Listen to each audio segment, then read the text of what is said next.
La lluvia azotaba las ventanas de la casa antigua en las afueras de Madrid como si el cielo quisiera romper el mundo. Javier. Un profesor de piano de 35 años. Estaba solo en su salón, practicando una pieza de Chopin que siempre le recordaba a su juventud perdida. De repente, un golpe fuerte en la puerta lo sacó de su trance, abrió con precaución y se encontró con un hombre empapado, de unos 40 años, sosteniendo a un niño de 10 en brazos, ambos temblando de frío. Por favor. Señor. Nuestra coche se averió y el niño está enfermo, suplicó el desconocido con voz ronca. Y Javier, contra todo instinto, les dejó entrar, sin saber que esa decisión cambiaría su vida para siempre. El hombre se presentó como Marcos, un viajero de paso por la ciudad, y el niño como su hijo Pablo. Javier les ofreció toallas secas y un té caliente, mientras la tormenta rugía afuera. Marcos tenía una presencia imponente, con ojos oscuros que parecían ocultar historias profundas. Y Pablo, con sus rizos rubios pegados a la frente, miraba todo con curiosidad infantil. Javier sintió una punzada en el pecho, hacía años que no tenía compañía en esa casa heredada de sus padres, donde los recuerdos de su orientación sexual reprimida lo acosaban como fantasmas. Gracias por esto, dijo Marcos, sentándose en el sofá viejo. No muchos abrirían la puerta a extraños en una noche como esta. Javier sonrió débilmente. Pero en su mente bullían dudas, ¿por qué había dejado entrar a estos desconocidos? ¿Era compasión o algo más? ¿Un anhelo oculto por conexión humana? A medida que la noche avanzaba, la conversación fluyó con naturalidad. Marcos contó que venían de Barcelona, donde él trabajaba en negocios, y que Pablo había estado en un campamento de verano. Pero una fiebre repentina los obligó a regresar. Javier, por su parte, compartió retazos de su vida, sus clases de piano a niños del barrio, su pasión por la música clásica y cómo había renunciado a una carrera en un conservatorio prestigioso para cuidar a su madre enferma hasta su muerte. No mencionó, por supuesto, su soledad como hombre gay en una sociedad que aún lo juzgaba con miradas suspicaces. Pablo, recuperándose del frío, pidió tocar el piano. Y Javier lo guió con paciencia, notando cómo Marcos observaba la escena con una sonrisa genuina. Eres bueno con los niños, comentó Marcos. Pablo no suele confiar en nadie tan rápido. Javier sintió un calor inesperado en las mejillas, era la primera vez en mucho tiempo que alguien lo elogiaba de esa manera. Pero la tormenta no cesaba. Y el teléfono de Javier no tenía señal. Marcos revisó su móvil y suspiró, parece que estamos atrapados aquí hasta mañana. Javier ofreció el sofá para Marcos y su antigua habitación de infancia para Pablo, mientras preparaba las camas. Una oleada de ansiedad lo invadió. ¿Y si estos hombres no eran quienes decían? ¿Y si su acto de bondad se volvía en su contra?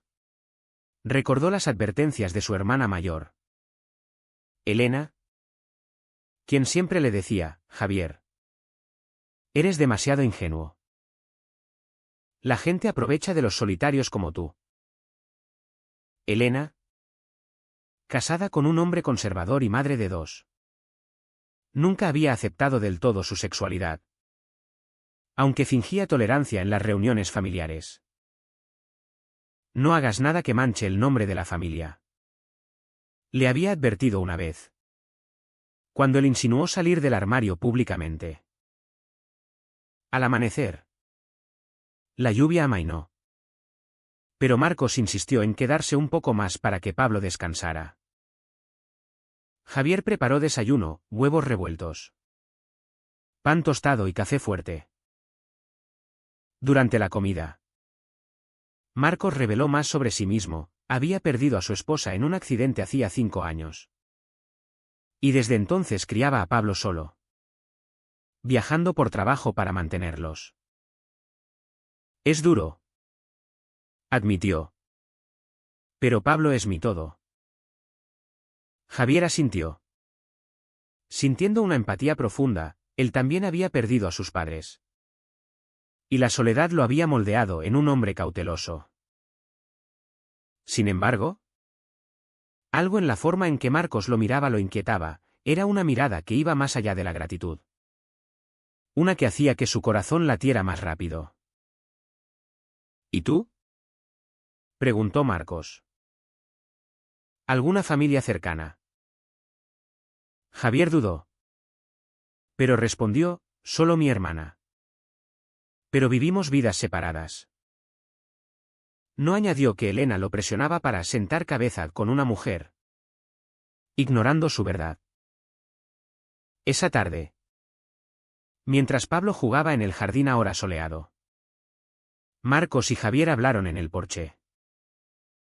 Marcos confesó que su negocio era más complicado de lo que parecía. Dirigía una empresa de tecnología en Barcelona, pero prefería mantener un perfil bajo para proteger a Pablo de la prensa.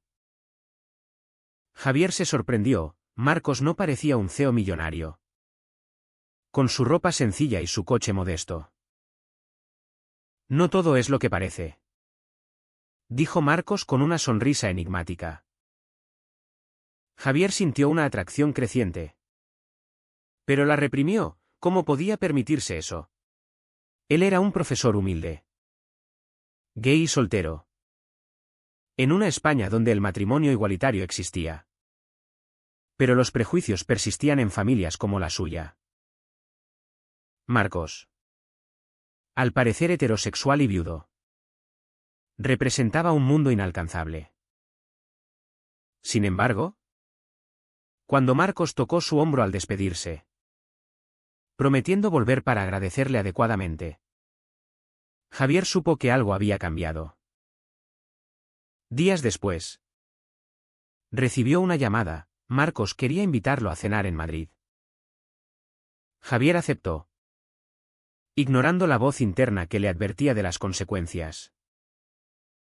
¿En el restaurante? Marcos reveló su secreto. No era solo un CEO, sino uno envuelto en un escándalo corporativo pendiente, acusado de fraude por competidores. Necesito aliados de confianza, dijo. Y tú pareces uno. Javier se sintió halagado.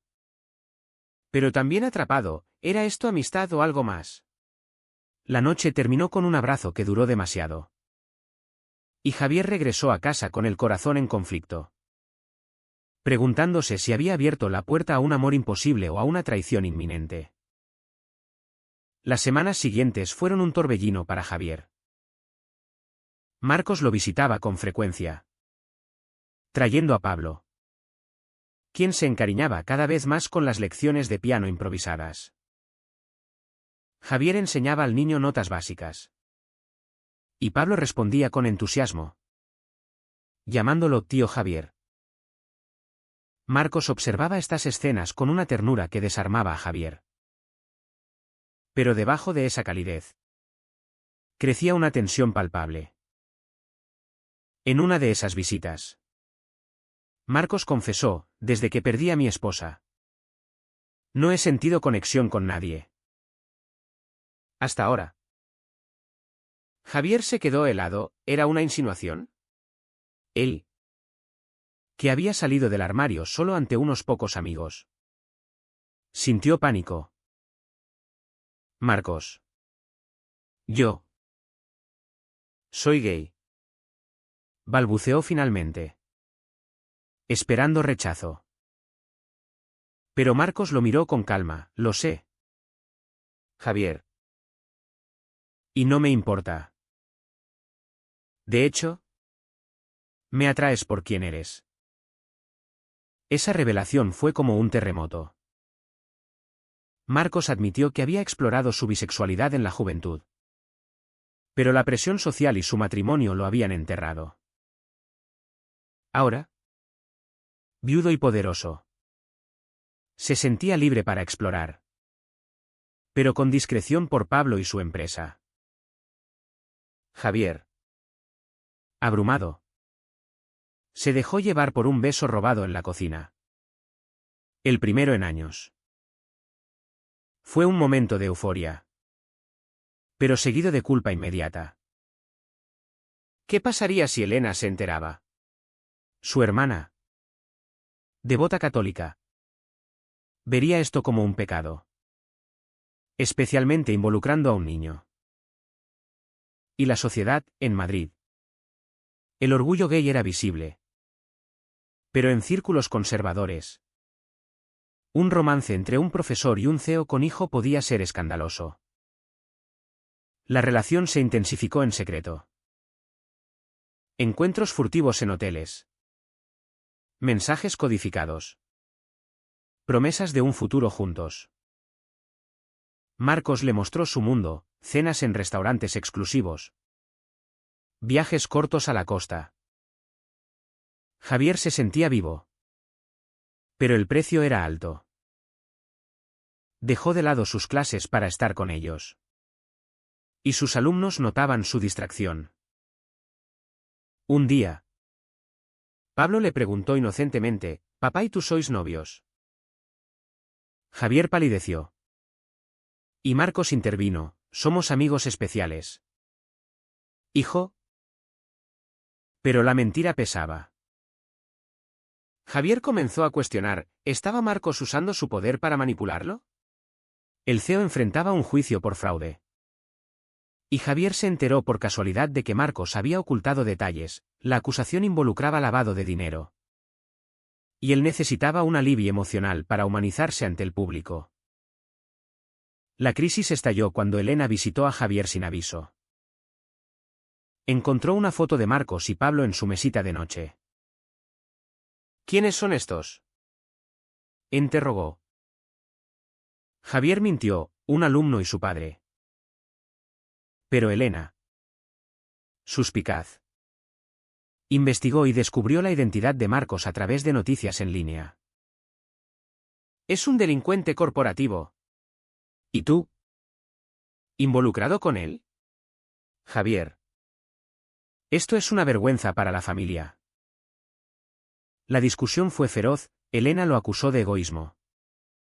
De poner en riesgo su reputación por caprichos inmorales. Javier defendió su amor, es real. Elena.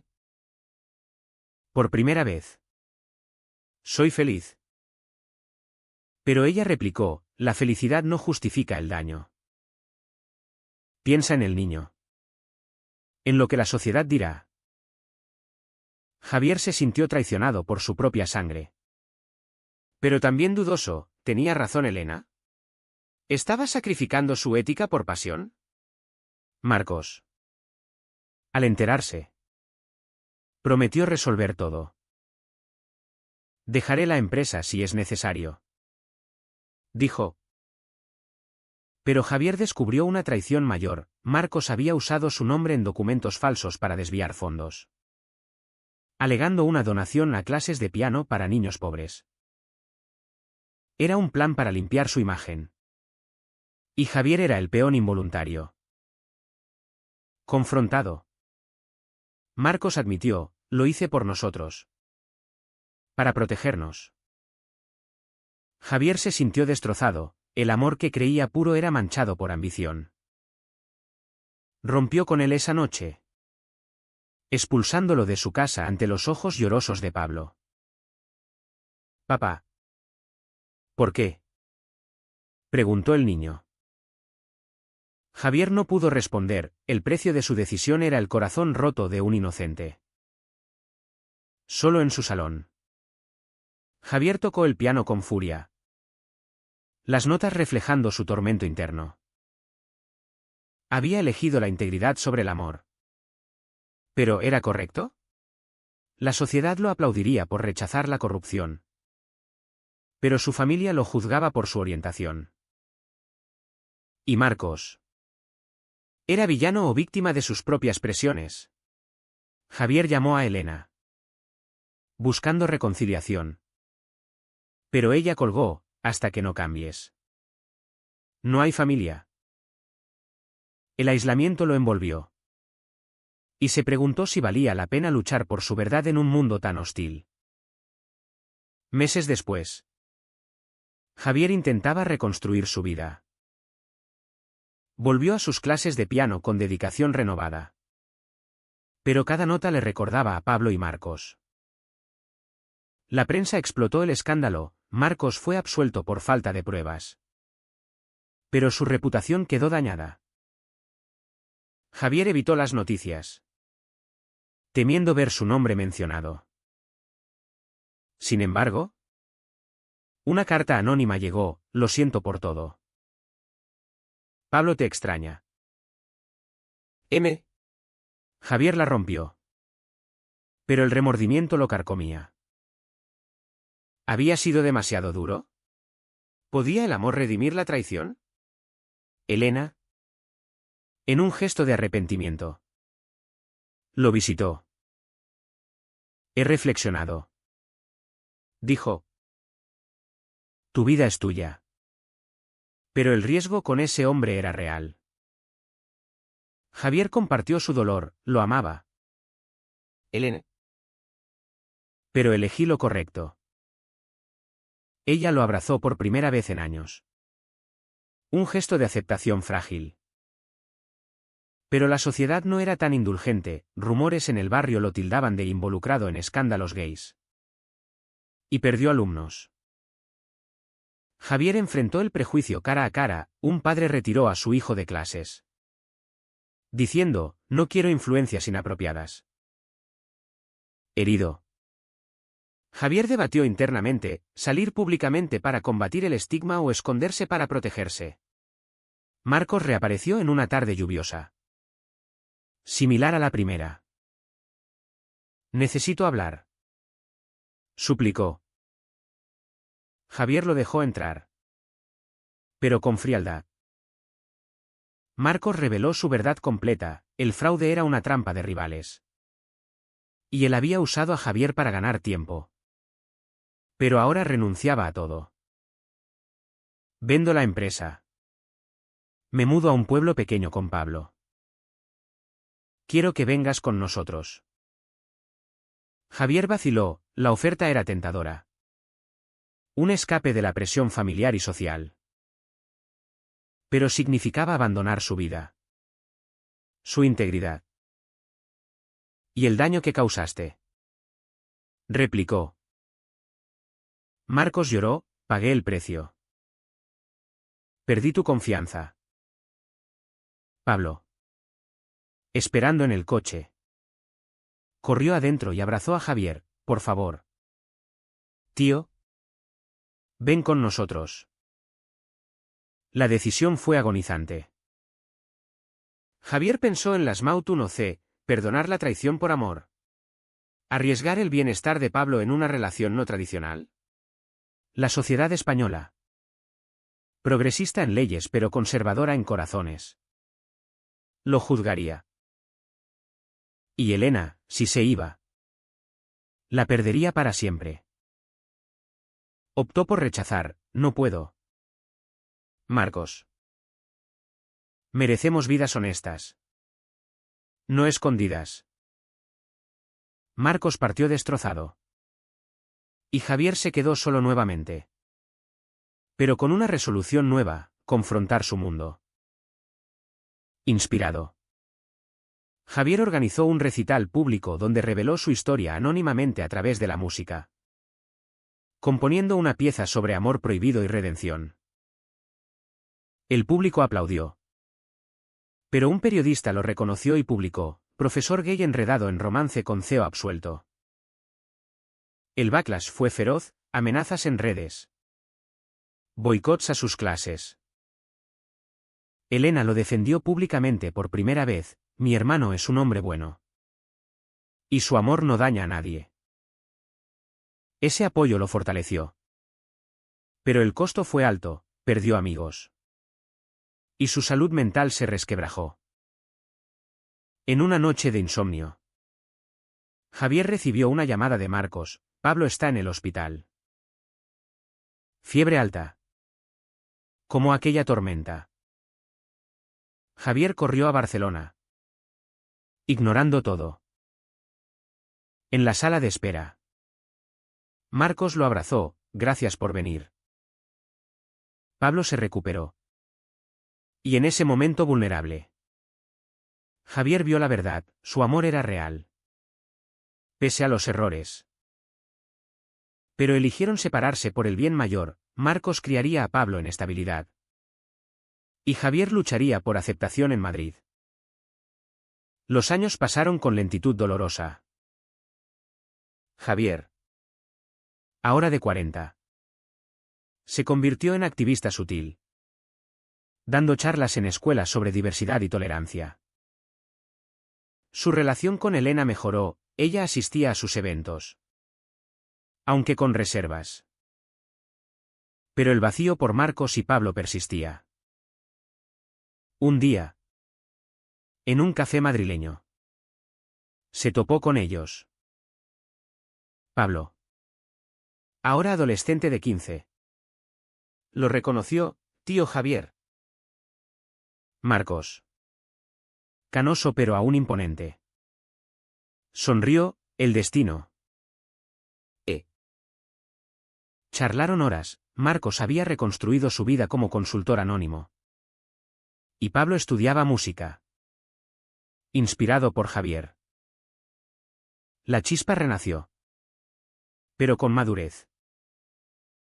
Marcos admitió sus errores pasados: te usé porque temía perderlo todo. Incluyendo a ti. Javier confesó: yo también erré al no perdonar antes. Decidieron intentarlo de nuevo. Esta vez con honestidad, presentaron su relación a Pablo, quien los apoyó: siempre supe que erais especiales. Pero la sociedad no cambió cuando salieron públicamente. Marcos enfrentó demandas de accionistas conservadores. Y Javier perdió un contrato de enseñanza. Elena, en una cena familiar tensa, dijo: os apoyo. ¿Pero vale la pena el dolor? Javier respondió: sí. Porque es auténtico. El clímax llegó en una conferencia donde Javier habló de su viaje: conflictos internos, traiciones, sacrificios. Marcos lo acompañó en el escenario, revelando su bisexualidad. El público se dividió: aplausos y abucheos. Un familiar lejano de Elena los denunció anónimamente, alegando influencia negativa en menores. Y servicios sociales investigaron a Pablo. El estrés fue abrumador. Marcos consideró romper. Pero Javier insistió: hemos pagado suficiente. Luchamos. La investigación se archivó por falta de base.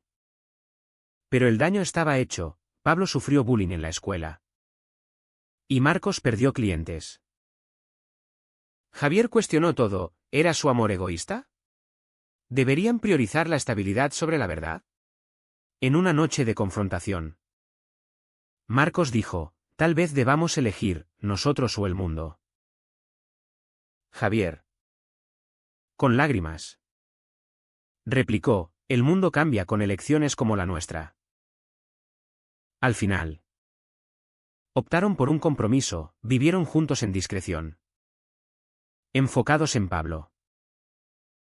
Javier continuó su activismo. Marcos su trabajo ético. La familia se unió tenuemente. Elena aceptó a Marcos en Navidad. Pero el precio fue eterno: cicatrices emocionales, amistades perdidas, dudas constantes. ¿Fue correcto priorizar el amor sobre la estabilidad social? ¿O debieron sacrificar su relación por el bien de Pablo y la familia?